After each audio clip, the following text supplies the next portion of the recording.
Ethan Carter wasn't looking for anything special that night. Just another obscure horror game to fill the hours before sleep. He had been scrolling through forums, the kind buried deep within the internet, where indie developers dumped unfinished projects and forgotten betas. It was in one of these digital graveyards that he found it, a thread with no replies, a title that simply read, "Do not download this game." Curiosity hooked him immediately. He clicked. The post was short, almost dismissive, as if the writer had lost interest in warning anyone. "It's not for you. Don't play it." Below the text, a single download link. No developer name, no screenshots, no comments, just an empty void where discussion should be. Ethan hesitated, fingers hovering over his mouse. The thread had been created 3 years ago, yet somehow it had been edited just a few minutes before he clicked. A chill crept up his spine, but the intrigue overpowered it. He copied the link and ran it through a few virus scans. Nothing flagged. Against his better judgment, he downloaded the file. It was small, almost too small for a game. When he opened the folder, there was only one file inside, palemoondescent.x. No readme, no installation process, just the game, waiting. The moment he double-clicked the icon, his screen flickered. For a fraction of a second, something, a face, a symbol, flashed before his eyes, too fast to register. His speakers popped, the lights in his room dimmed as if his monitor was pulling power from them. And then with a sharp, unnatural click, the title screen appeared. A grainy, monochrome background, a full moon hanging too low in the sky, its surface crawling with shifting patterns. No music, no sound at all. Just a single option in distorted text, greater than play. Something about the stillness unnerved him. It was as if the game was waiting, not just for him to press start, but for something else to notice. For the first time that night, he felt like he hadn't found the game. The game had found him. Ethan pressed play. The screen cut to black for several seconds. Too long, like the game was thinking. Then without a loading screen, he was dropped into the game world. At first, Pale Moon Descent looked like a standard low-budget horror game. A dimly lit forest stretched out before him, the trees swaying under a sickly greenish moon. The ground was uneven, the textures slightly warped, as if the world itself was decaying. There was no HUD, no tutorial, no objective markers, just the sound of his own breathing. Weird choice, Ethan thought. The protagonist's breathing was uncannily lifelike, complete with shallow inhales and the occasional nervous swallow. It sounded familiar. He moved forward, following a barely visible path between the trees. Somewhere in the distance, water dripped steadily. His character's footsteps crunched against the dirt. But when he stopped walking, they didn't. A second pair of footsteps echoed half a beat behind his own. Ethan's fingers tightened around his mouse. He spun the camera around. Nothing. Shrugging it off as a sound bug, he kept moving. The path led to an old crumbling house with a single flickering lantern outside. As he approached, his stomach twisted. He hadn't noticed it before, but the house was breathing. The walls swelled and contracted ever so slightly, the wooden panels shifting like ribs under flesh. Inside, the floor creaked under his steps. Torn wallpaper peeled from the walls, revealing something underneath, not brick or plaster, but pale, pulsing skin. A door at the end of the hall waited, slightly ajar. As he inched forward, whispers bled through the speakers. At first, they were incoherent. Then his ears picked up something, a familiar rhythm, a pattern in the noise. The words weren't in English. They weren't in any language he recognized, but somehow they knew his name. Ethan. His blood ran cold. The whispers grew distorted, like a scratched record skipping over syllables. Ethan tried to pause the game. No menu appeared. He pressed Escape. Nothing. Alt plus Tab. Nothing. He slammed Control plus Alt plus Delete. The moment he did, the whispers stopped. For a split second, the screen flickered, revealing something watching him through the game. A silhouette, its head tilted too far to one side. Then Pale Moon Descent crashed. Ethan exhaled in relief. But when his screen returned to his desktop, his stomach dropped. The game hadn't closed. It had minimized. And its window. It wasn't just labeled Pale Moon Descent anymore. Now it read, "Why are you trying to leave?" Ethan stared at the minimized window for a long time, too stunned to act. His heart pounded, the thrum of his pulse ringing in his ears. He tried to close it again, but when he clicked the X in the corner, nothing happened. It felt like the game wasn't letting him. Or maybe it was something more sinister. He moved his cursor to the taskbar, clicked on the game's icon, and tried to force it to close. It didn't respond. Nothing responded. Frustration boiled over as he pushed the power button on his PC, holding it down to force a shutdown. The screen blinked once, twice, and then, like a machine with a mind of its own, the game resumed. This time, it wasn't just playing on the screen. Ethan's webcam light flickered on. His breath caught in his throat. The game had activated his webcam. It wasn't just watching him now, it was seeing him. For a moment he was too paralyzed to move, too rattled by the cold realization that the game could see him. Then the camera in the game world shifted as if in response, zooming in on his character's face. The reflection in the game's window matched his own expressions. His mouth opened to shout at the screen, but as he did, his character did the same. Ethan's heart raced. The room around him felt smaller now, as if the walls were closing in with every passing second. He shook his head and turned away from the screen, convinced it was some sort of twisted glitch. He glanced over his shoulder, checking the dimly lit corners of his apartment for any sign of anything, and that's when he saw it. In the reflection of his window, a shadow moved behind him. His pulse shot through his chest. Ethan whirled around, his breath caught in his throat. But the room was empty, nothing, just the sound of his own frantic breathing, mixing with the low hum of the fluorescent lights above. He turned back to his monitor, hoping the movement had been a trick of the light. But the reflection on his screen didn't match what he saw in the room. His reflection was delayed. As he looked at his character on the screen, the mirrored image of him in the game world moved seconds after he did. It wasn't perfectly synchronized, like some twisted version of himself trying to catch up. It mirrored his movements, but just enough behind, just enough to feel wrong. And then it blinked. He didn't. The air felt thick with unease. It was almost like the game was mocking him. Ethan's reflection on screen grinned, a slow, unsettling smile. He took a step back from his computer, his mouth dry. As he stumbled away from the screen, a low creaking sound echoed from the kitchen behind him, far too real, too present to be part of the game. His head snapped in that direction, but when he looked, the apartment was as empty as before. He turned back to the screen again, his fingers trembling as he reached for the mouse. His reflection was still grinning. Then, as if triggered by his thoughts, the image in the game slowly raised its hand. It waved. Ethan stood frozen, the world around him spinning. Was it possible for a game to pull something like this?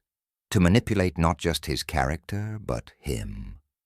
The reflection in the game, the smile, the slow wave, The uncanny familiarity was enough. Something was wrong.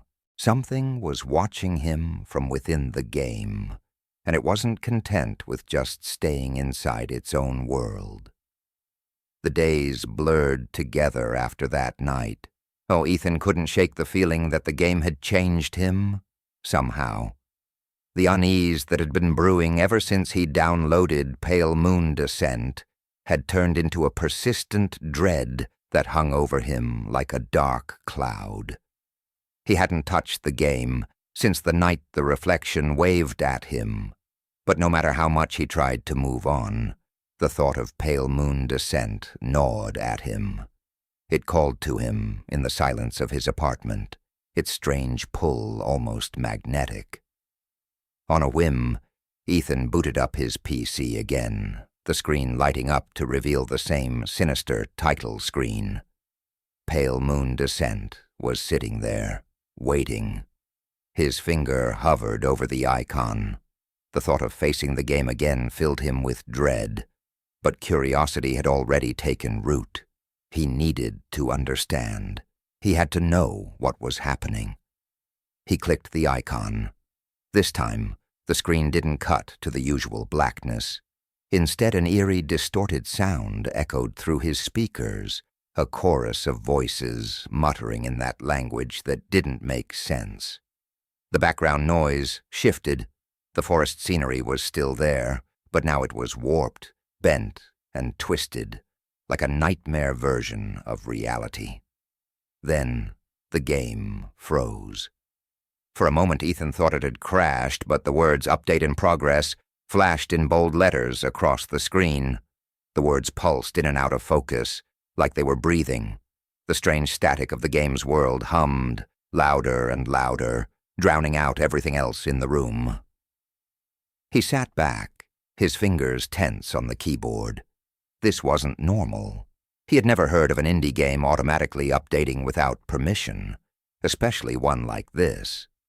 A progress bar filled in, bit by bit.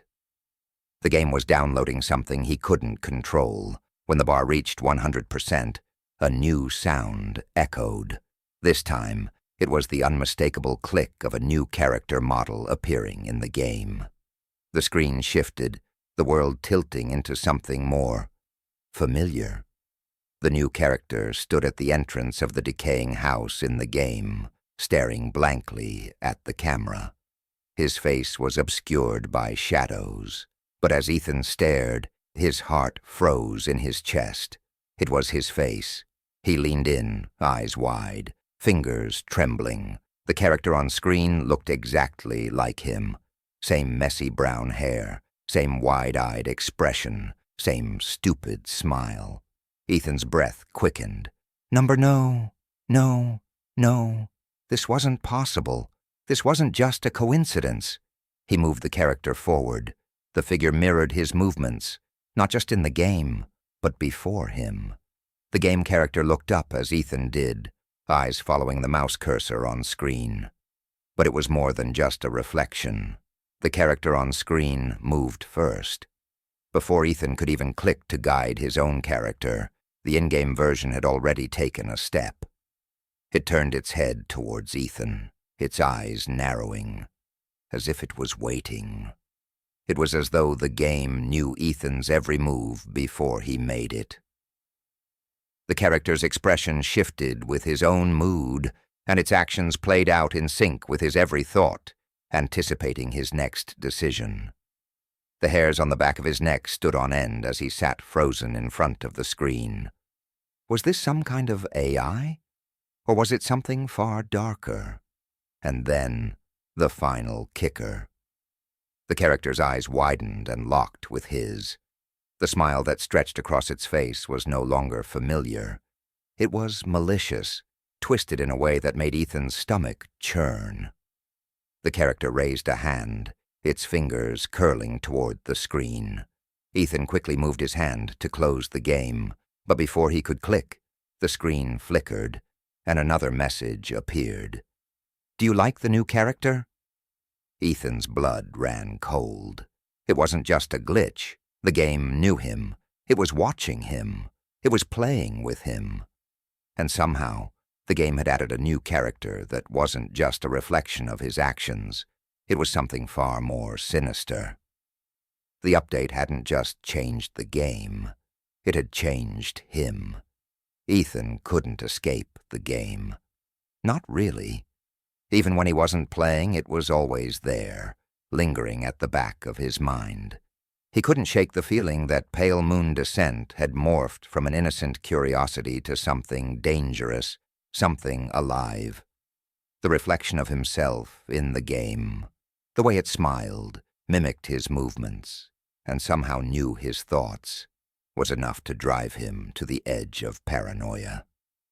He tried to tell himself it was all just a coincidence, a trick of the code, but deep down, he knew he was lying to himself. This wasn't normal. That's when he decided to search for answers. His fingers trembled as he typed into the search bar, Pale Moon Descent Reviews. But no reviews ever popped up, only links to obscure forums, threads filled with garbled text, broken links, and very few responses. But as his eyes scanned the eerie emptiness of the internet, something caught his attention. A thread, buried under layers of old posts, titled, I played Pale Moon Descent. Don't make the same mistake. His breath hitched. Could this be someone else who had played the game? Someone who had survived it? He clicked on the thread. The post was written by someone named Simon Hargrave, a user with an eerie minimalist profile. The message was simple, but chilling. I'm sorry. You've made a mistake downloading this game. It's not just a game. It's not for us, not for humans. I tried to stop it, but it's too late. Please, if you value your life, disconnect, run, delete it. I didn't. And now it's too late. Ethan's stomach tightened as he read the words over and over. Something about them felt real. There was fear in the tone, something raw and desperate. He scrolled down for more, but the rest of the thread had been deleted. The comment section was filled with bizarre gibberish, unreadable symbols, and text in languages Ethan couldn't recognize. His fingers shook as he clicked the profile of Simon Hargrave. It led to an empty page. No posts, no followers. Confused and disturbed, Ethan searched for the name elsewhere.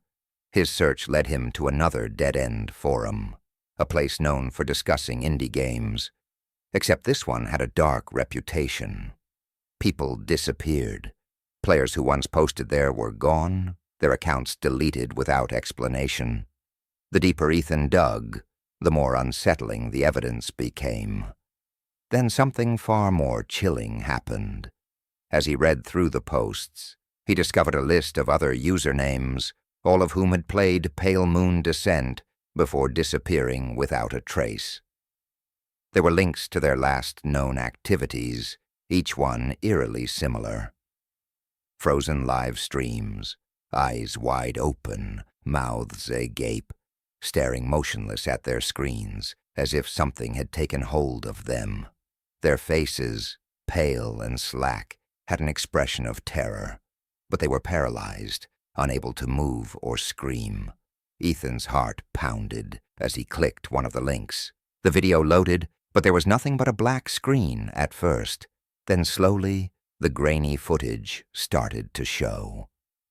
The player, a man in his late 30s, sat at his computer, his face bathed in the dim glow of the screen. Everything seemed normal, until the man's eyes suddenly locked onto the camera. A faint, eerie grin spread across his face, too slow, too deliberate to be real. His hands were still, hovering over the keyboard, unmoving, as though he was frozen in time. Then came a soft whisper, barely audible. It sees you. The screen flickered violently, the image distorting into a glitchy mess before cutting off completely. The Ethan's blood ran cold. The video had ended abruptly, the uploader's account marked as inactive shortly afterward. The next post in the thread was from another user, and the story was the same. A live stream, eyes wide. The man staring at the screen, barely breathing, no movement, frozen, was the game. Hunting its players, or was something far darker happening, something beyond the game? Ethan couldn't shake the feeling that something had shifted. He wasn't just a player anymore. He was part of it now. And the game, like some kind of living entity, was drawing him in, step by step. The closer he got to the truth, the more they vanished, and the game seemed to be getting closer, watching, waiting for him to make the same mistake. Desperate, Ethan tried to contact Simon Hargrave, sending messages, trying to reach out. But his attempts went unanswered. The connection was severed. The game had already claimed him. Ethan felt like he was trapped in a nightmare, his every action dictated by pale moon descent. He was paralyzed, too afraid to shut it off, too terrified to even look away. The game had invaded every corner of his life, and no matter what he tried, there was no escaping it. He tried to reason with himself. This had to be a glitch, an illusion. Maybe there was a fix, a way to erase this nightmare from his life. He sat at his desk, fingers hovering over the keyboard, as he searched frantically for any way to delete the game. Uninstall, that was the answer. He needed to get rid of it, just erase it from his computer entirely. His first attempt was simple enough. He clicked on the uninstall option in his computer's control panel. A progress bar appeared, as if the task was going to run its usual course.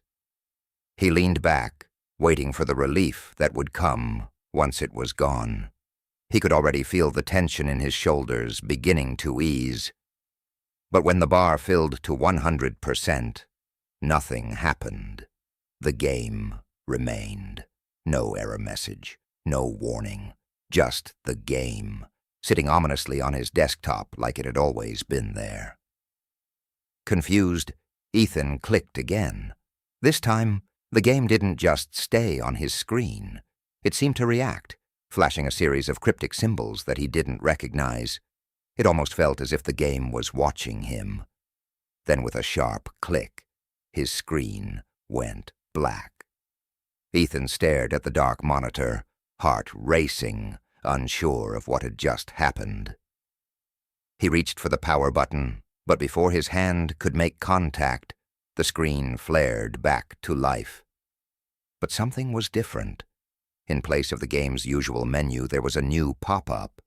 You can't leave. Not yet. Ethan's fingers trembled as he stared at the text. How could it know? He had never clicked anything to confirm that message. It was as though the game was one step ahead of him, controlling his every move. He felt a chill crawl up his spine. Was it possible that the game had infiltrated more than just his computer? Was it inside his very thoughts now? His next move was drastic. Ethan shut down his computer completely. He turned off the power, unplugged it, and sat back in his chair, breathing heavily. For the first time in days, it felt like he had regained some control. The game was gone. It had to be.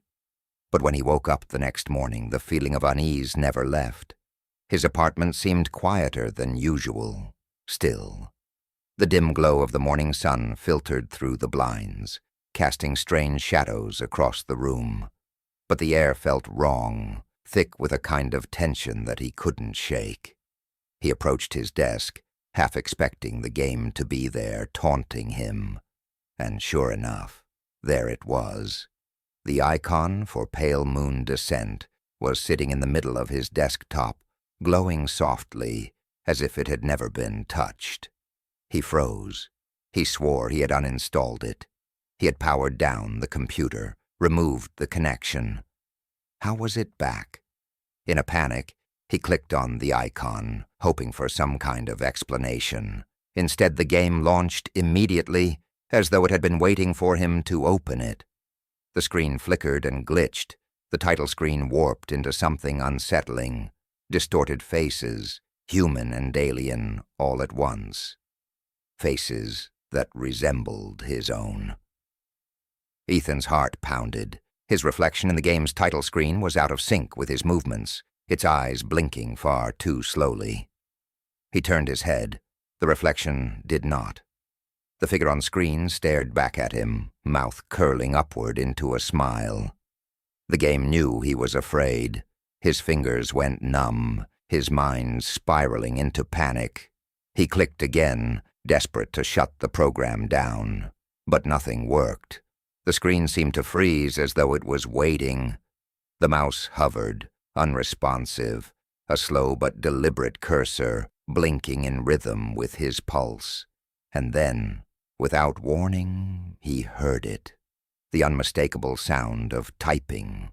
But it wasn't coming from him. Ethan's hands were still, his body locked in place, frozen in place by sheer terror. The sound of rapid keystrokes filled the room, echoing in his ears. He turned around, eyes scanning the room, but his hands never left his lap. The typing continued, louder and more frantic, as though something or someone was working on his behalf. The click of keys filled the silence as he slowly turned to face his computer again. The game's interface had changed, now a broken collage of images and distorted text, like a page ripped from an old haunted journal. One line of text stood out in sharp contrast to the mess of code. You cannot escape. Not yet. The words were no longer on the screen. They were in his mind, whispered directly into his thoughts. He tried to breathe, to calm down. But his own mind was working against him. His thoughts began to spin, the line between his actions and the game's blurring. Was he typing? Was he in control? His fingers slowly crept back to the keyboard. It was as though something else had taken over his body. He pressed a key, then another and another. The screen flickered, and before him, a new message appeared. Let's see if you can truly quit. Suddenly his hands moved of their own accord. He had no control over them. Every keystroke felt alien, as if someone else was guiding him. The cursor clicked on the game's icon once more, and the screen turned a bright, intense red. It wasn't just the game anymore. Whatever Pale Moon Descent was, it was now inside him. And there was no way out. The line between the world of Pale Moon Descent and reality was no longer clear. It wasn't just that the game was becoming part of his waking life. Now, it followed him into his dreams.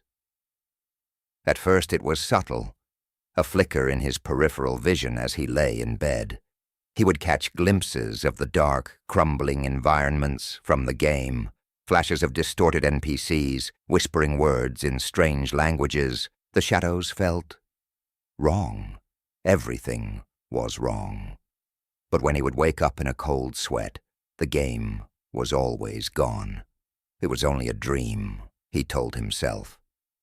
But then it escalated. One night as he drifted off to sleep, the game's eerie theme music, soft, haunting, echoed in the silence. Ethan's eyes snapped open, his heart thundering in his chest. He wasn't in his room. He was standing in the middle of a vast, desolate landscape. It was Pale Moon Descent. Every detail was the same. The cracked pavement beneath his feet, the shadowy trees that reached out like bony fingers, the dilapidated buildings shrouded in darkness. He looked around frantically, his breathing quickening as panic set in. This was a dream, right? It had to be.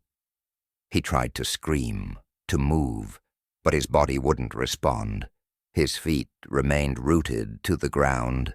He couldn't even bring his hand to his face to feel the sweat trickling down. Every sense was heightened, but at the same time, he felt entirely disconnected. It was like he was trapped inside a memory of the game, unable to break free. He tried to think, tried to remember how he had ended up in this place, but his thoughts were scattered, fragmented. Was this a dream? Was he still asleep? There was only one thing that made sense. He needed to leave. As if on cue, a flicker of movement caught his eye. The air around him seemed to distort as a shadowed figure appeared in the distance, slowly moving toward him. It wasn't like a normal NPC. This figure was different, more aware somehow. It moved with purpose, unlike the stiff, robotic motions of the game's other characters. The figure's silhouette was unclear, but the closer it got, the more familiar it seemed. Ethan's heart skipped a beat. Number it couldn't be, but it was. Standing right before him was a version of himself. Not just a reflection or some visual glitch, but a mirror image, with the same t-shirt, the same disheveled hair, the same haunted look in his eyes. The only thing different was the expression on its face, an unsettling, insidious smile that he couldn't explain. His reflection opened its mouth, but no words came out. The silence was deafening. Suddenly the figure raised a hand, and Ethan's body mirrored its movements without his permission. His hand reached out in response. His reflection didn't hesitate. It grabbed his arm, pulling him toward a dark doorway that had appeared from nowhere. He had no choice but to follow. The door creaked open, and he was plunged into blackness, then a light, a small, flickering light that grew brighter and brighter until the game's atmosphere filled his senses again. The nightmare wasn't over. Ethan was standing in a hallway of a strange, unfamiliar building, but he recognized it instantly. It was a level from the game. He tried to take a step, but his reflection was there again, right beside him, always moving ahead of him. And every time Ethan made a move, the reflection made it before him. It felt as though it knew his every choice. The hallways twisted in unnatural angles. The floorboards creaked underfoot. The walls closed in around him as he stumbled forward, his breath shallow. He needed to escape. He couldn't stay here. But then the whispers began. It was the NPCs from the game, except now they were speaking directly to him. Their words were a garbled mix of languages, phrases he couldn't understand, but some of them were his name. Ethan, Ethan, Ethan. His head swam with disorienting visions, his reflection, the figures, the dark corners of the building, growing darker with each passing second. It was like the game was rewriting itself around him, manipulating the world within his dreams. He wasn't just trapped in the game's environment anymore. The game was now inside him, inside his mind. Suddenly the whispers stopped, and the hall fell silent. Ethan's own breath was the only sound that filled the space. The walls seemed to be watching him, waiting for him to make his next move. He wasn't alone. He never had been. The game knew him. It always had. The reflection stopped, turning toward him once again. Its smile widened, and then in a low, guttural voice that was both alien and eerily familiar, it whispered, "Wake up, Ethan. The game has only just begun." Ethan's eyes shot open. His breath was ragged. Sweat poured down his face. He was back in his bed, in his apartment. The game was gone. But he could still hear the whisper, still feel its presence lingering in the darkness. Had it really been a dream? Or had he woken up inside the game itself? He didn't know anymore. The line between game and reality had blurred, and Ethan wasn't sure which world he was truly living in anymore. Desperation clawed at Ethan's mind. He could feel the game, no, the thing, everywhere. It was watching him, no matter where he went. The boundary between his waking life and the nightmare within Pale Moon Descent was now non-existent. He needed answers. He needed to understand what had happened to him, why the game refused to let go. His hands trembled as he sat at his computer, the cursor blinking relentlessly on the screen. He had tried everything, uninstalling it, deleting every file, cutting the power entirely. But the game regenerated, like a virus that spread through his system, infecting every inch of his digital life. Even his desktop seemed alive, changing, shifting in ways that defied logic. The file called Pale Moon Descent was still there, lurking, waiting to be opened. But now he had to go deeper. He opened the game's installation folder with a sense of dread and determination. The usual game files, textures, scripts, data were all present. But something felt off. Every line of code seemed to hum with a presence, as though it were alive, as though it wanted him to see it, as though it were deliberately pulling him toward something darker, deeper. His fingers hovered over the keyboard as he began digging into the code. There was no developer information, nothing, just an endless string of numbers and symbols. That made no sense. He searched for comments in the code, any indication of an explanation, some breadcrumbs of clarity to help him understand what was happening. But there were none. He opened a file labeled gamecore.sd, and a flood of information filled the screen. The lines of code scrolled endlessly, too quickly for his eyes to follow. But something caught his attention, a block of characters near the bottom that didn't belong. It wasn't normal code. It was like an encrypted message. His heart raced as he highlighted the strange string of symbols. They didn't resemble anything he had seen before. It wasn't just unfamiliar, it was wrong. There were no words, just symbols that seemed to shift on the screen.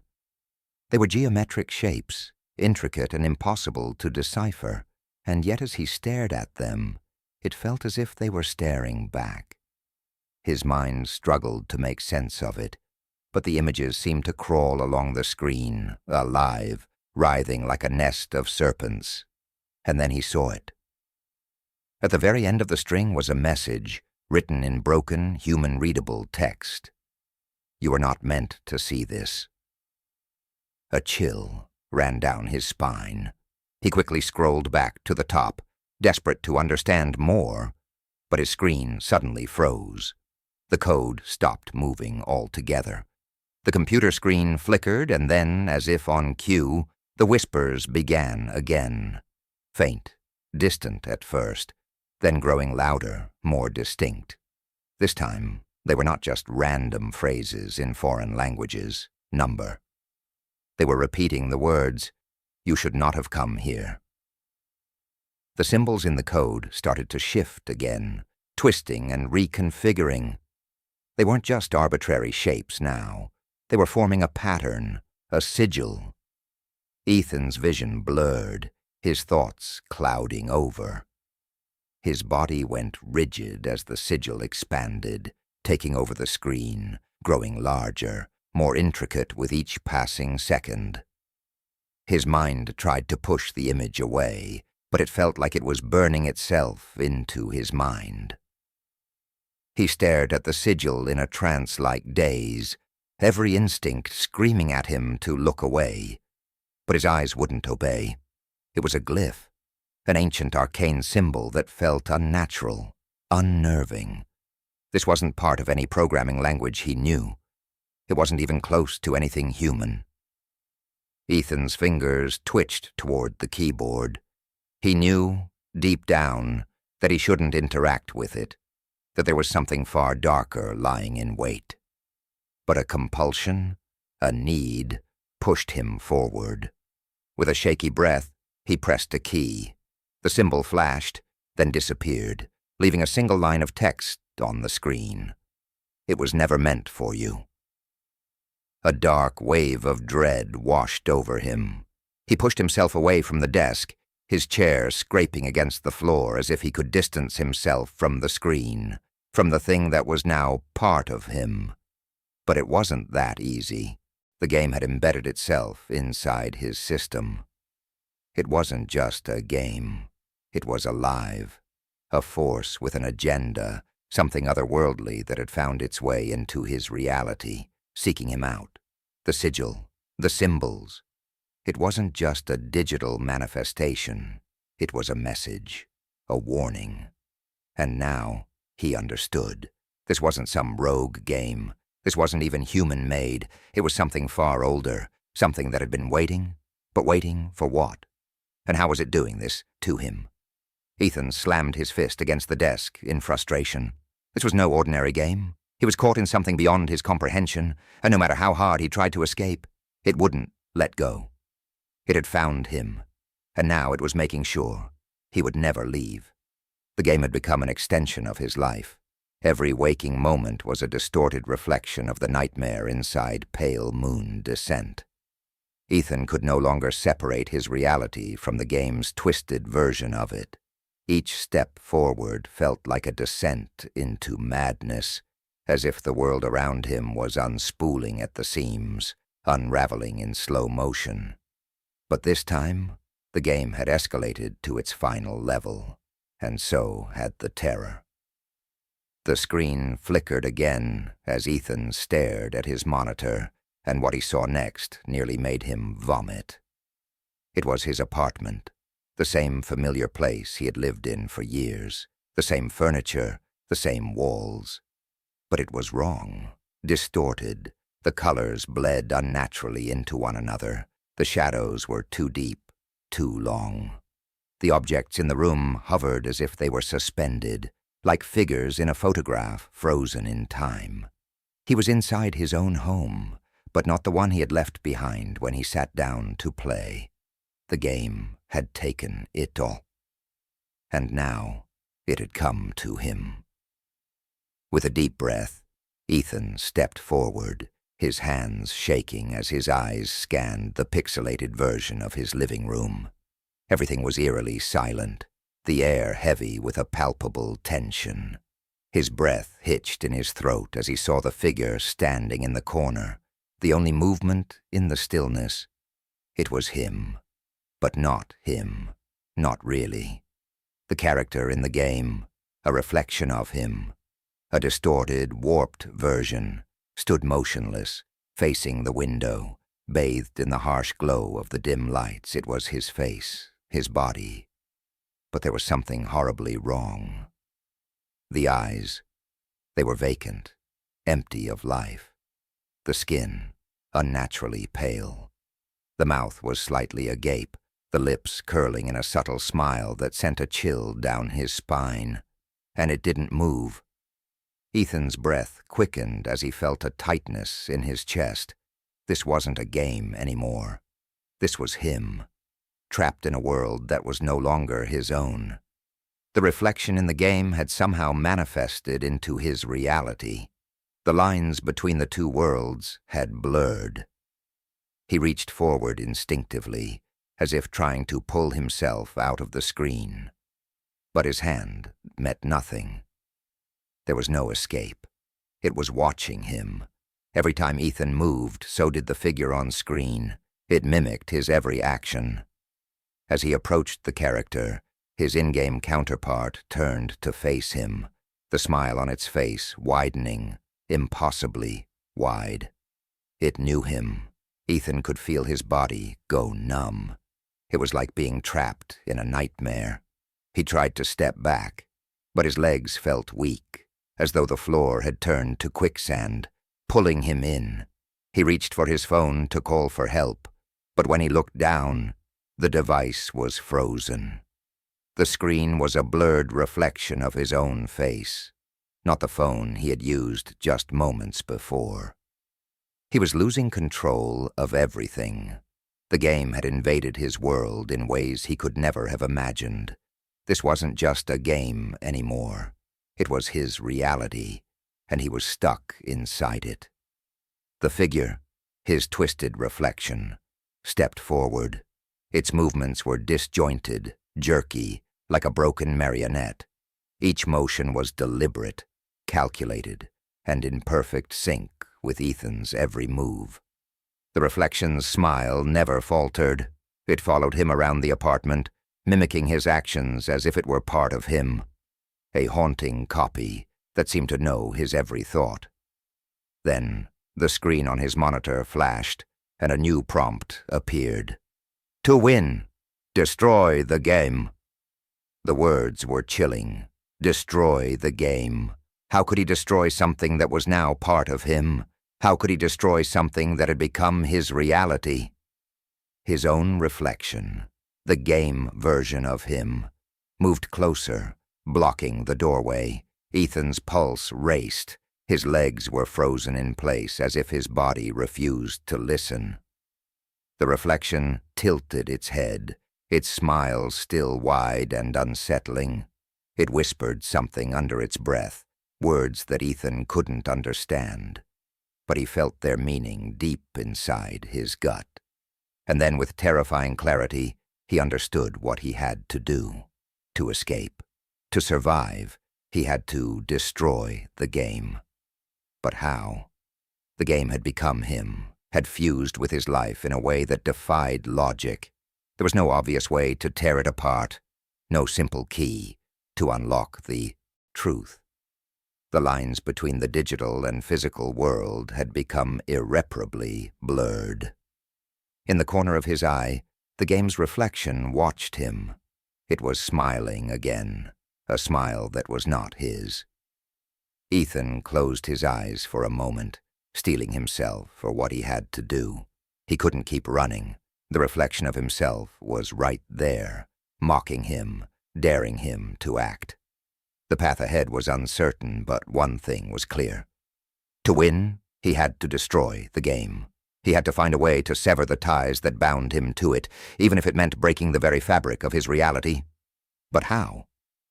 Ethan took a deep breath, and as he opened his eyes, the game's reflection mirrored him one last time. He stepped forward, determined to do whatever it took, even if it meant risking his soul in the process. He didn't know what would happen next, but it was time to end this, time to make the game pay. The room was silent, too silent. Ethan's heart pounded in his chest as he watched the reflection of himself in the game slowly turn toward him. It wasn't moving, not yet, but it was waiting, watching, waiting for him to make the first move, waiting for him to try. The words on the screen haunted him. To win. Destroy the game. But how? How could you destroy something that had already rooted itself so deeply into your mind, into your life? It had crossed the boundary between pixels and flesh, wrapping its sinister tendrils around his existence. How could one sever the connection to something that had already become part of the fabric of his being? He had tried everything, uninstalling it, shutting it down, running away. But the game only grew stronger, more real with each attempt. Ethan knew he had no choice left. This was it, the final moment. He had to finish it.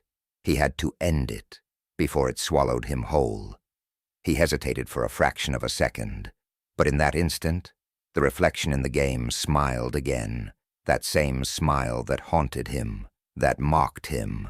It knew him, it had always known him, but it didn't have the right to control his world anymore.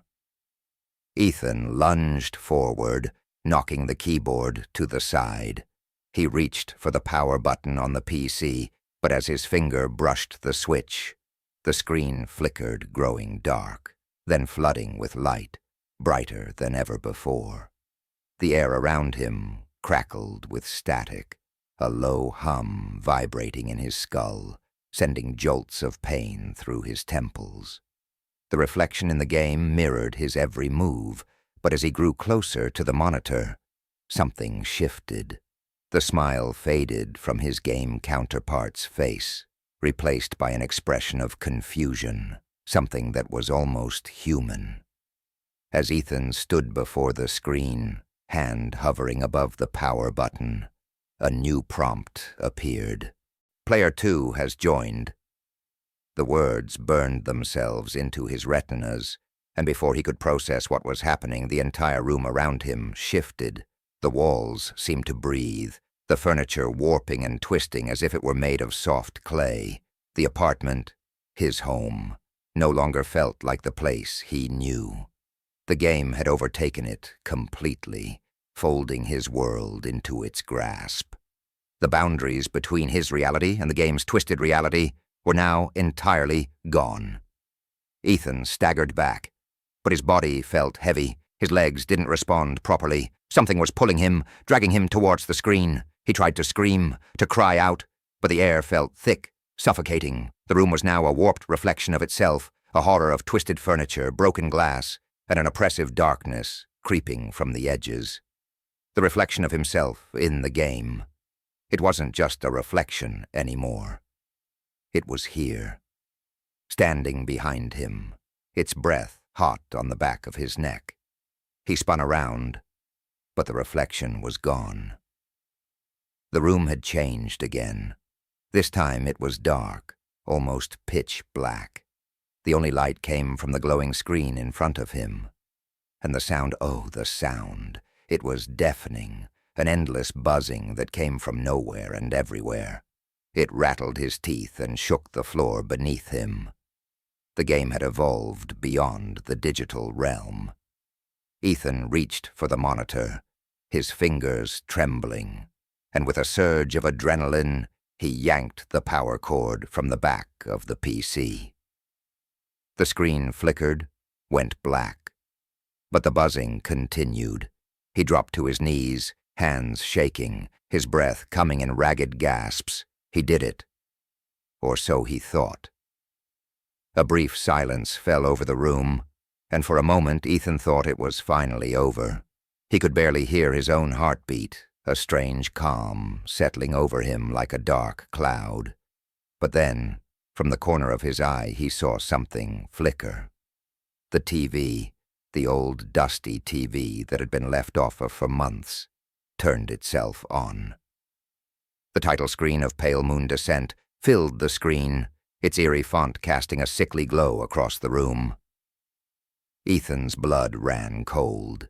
His hands, still trembling, hovered above his face as he tried to grasp what was happening. The game was still there. It was still alive, still watching him. The words, "Player 2 has joined," flashed once more, and Ethan's heart skipped a beat as he heard a footstep behind him. He spun around. The apartment was empty. There was no one there, but the sound had come from behind him, from deep in the shadows. Another footstep, closer this time, closer than he ever imagined. With shaking hands, he turned toward the door, every part of his body screaming to run. But before he could take a step, he froze. A figure stood in the doorway, a shadow moving against the light. It was him. No, not him. The reflection had come to life. It was standing in the doorway, smiling that twisted, mocking smile. The figure stepped forward, its footsteps unnaturally slow, deliberate. Ethan's breath hitched, his mind spinning. The room was alive with the buzzing hum of the game, and with every passing second, the line between the real world and the game world blurred even further. He couldn't escape. He couldn't outrun it. The game wasn't done with him yet. As the figure stepped closer, Ethan closed his eyes, his mind racing to find a way out. A way to escape. He had fought so hard, come so far, but now it felt like the game was in control. It always had been. It always would be.